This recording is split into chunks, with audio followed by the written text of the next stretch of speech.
slight earnings miss as Star Wars Battlefront II sells only 9 million c.opies. Electronic Arts reported financials for its fiscal third quarter ended December 31 that were slightly below what analysts expected, as its marquee game, Star Wars Battlefront II, sold only 9 million copies during the holiday quarter. The earnings were the first real indication of how EA's big release of the holiday sold. Star Wars Battlefront II came out on November 17 and was timed for the Star Wars extravaganza related to the theatrical release of The Last Jedi. But pesky gamers mucked it up when they complained that EA's loot boxes unfairly created a pay-to-win situation. EA reported non-GAAP profit of $2.18 a share on revenue of $1.97 billion.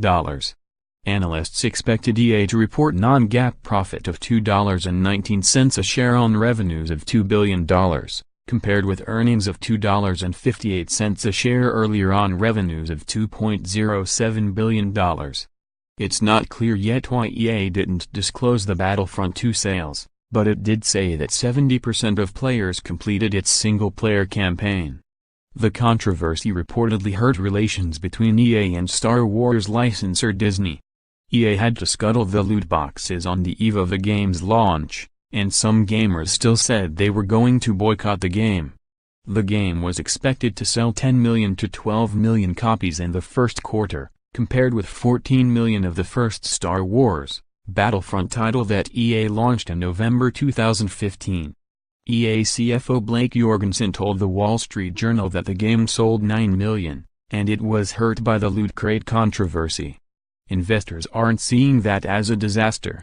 EA projected an optimistic fourth fiscal quarter for the period ending March 31, with projections of earnings per share at $1.86.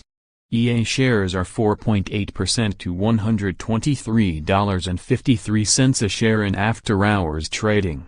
Above, Andrew Wilson, CEO of Electronic Arts.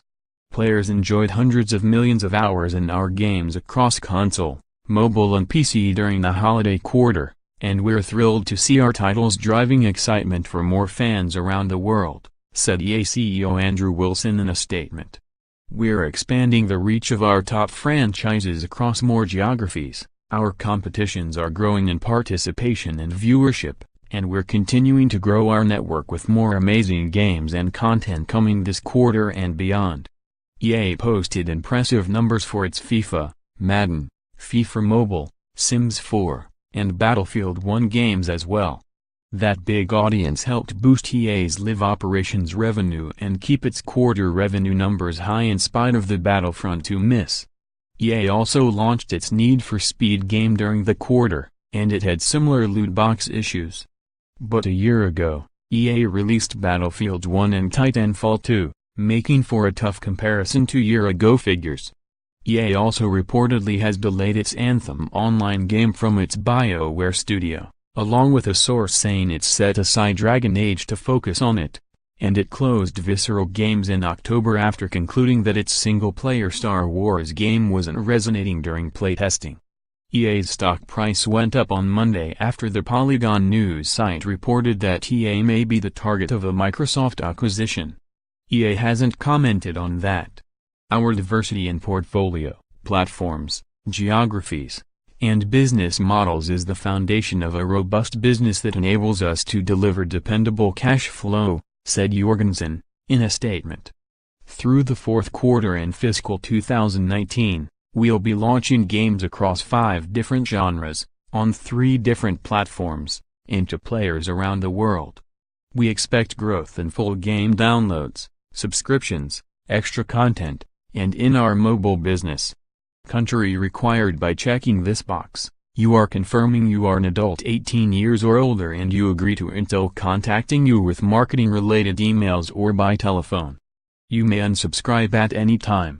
Intel's websites and communications are subject to our privacy notice and terms of use.